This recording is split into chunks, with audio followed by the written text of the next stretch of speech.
Praise the lord. Hallelujah. Good morning.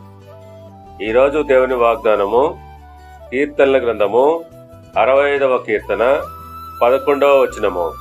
సంవత్సరమును నీ దయా కిరీటము ధరింపచేసి ఉన్నావు. ఆమేన్.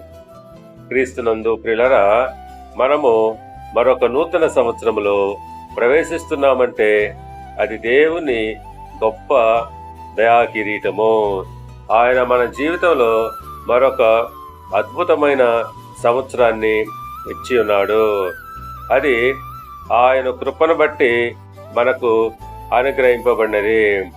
అందును బట్టి కీర్తనాకారుడు అంటున్నాడు, 103వ కీర్తన 5వ వచనం ప్రకారంగా, పక్షిరాజు యవ్వనము వలె నీ యవ్వనము క్రొత్తదగుచుండునట్లు మేలుతో నీ హృదయమును తృప్తిపరచుచున్నాడు. అవును, పక్షిరాజు యవ్వనము ఏ రీతిగా సంవత్సరము పైబడే కొద్దీ క్రొత్తదిగా చేయబడినో ఆ రీతిగానే ఆయన నిన్ను ప్రతి సంవత్సరము నూతనపరచును. అందును బట్టి మనము దేవుని స్తుతించాలి. దేవుడు మిమ్మల్ని దీవించి ఆశీర్వదించి అనేక సంవత్సరములు ఆయన కృపతో నింపునుగాక. ఆమేన్.